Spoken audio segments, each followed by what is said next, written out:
The council chamber was cold, the air heavy with the scent of ozone and metal. Alien figures in shimmering, silver robes sat in a semicircle, their reptilian faces cast in shadow. General Vorik, his talons resting on the arm of his throne-like chair, broke the silence. Another primitive world, he sneered, narrowing his slit-pupil eyes. They call it Earth. Barely able to leave their own atmosphere. A conquest we won't even break a sweat over. Riel stood at the back, unnoticed.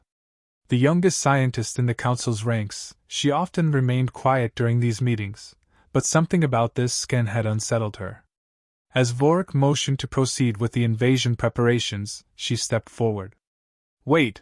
Riel's voice was calm but firm, cutting through the murmur of the room. The eyes of the council turned toward her, annoyance flickering in their gaze. There's an anomaly in the data, something we need to consider. Vorik leaned forward, his scaled brow furrowing in irritation. An anomaly? What could possibly matter in this wasteland of a planet? Riel held up her tablet, its surface glowing with complex data streams. Their atmosphere. It's saturated with oxygen. A murmur ran through the chamber. Oxygen was a highly reactive gas, dangerous in high concentrations. Few species thrived in such environments. Vorik waved a dismissive claw. What of it? Their planet is primitive. Of course their environment is crude.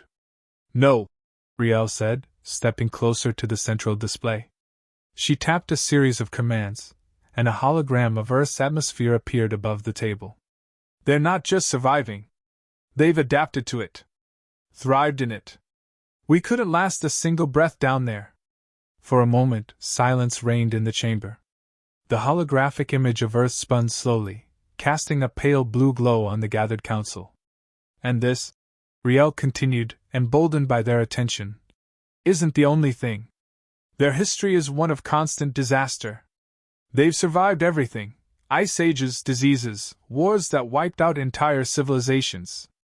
Yet they persist. Vorik's jaw tightened. He did not like being contradicted, especially not by a junior scientist. Persistence doesn't win wars, he growled, his voice low and threatening. Technology does. Riel's heart pounded, but she couldn't back down now. They've fought wars longer than we've even had space travel. Not with ships or plasma weapons, but with brute resilience.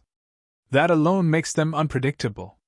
The council members shifted in their seats, unease rippling through their ranks. Vorik scowled, his golden eyes flicking between Riel and the data. He stood, towering over her. Are you suggesting we fear these creatures? He spat, his voice dripping with contempt. I'm suggesting we don't underestimate them, Riel replied, her voice steady despite the weight of Vorik's gaze. They've adapted to thrive in conditions that would kill us. It's worth considering why. A tense silence fell, the council unsure whether to laugh or take heed of her warning. Vorik, his pride still intact, shook his head.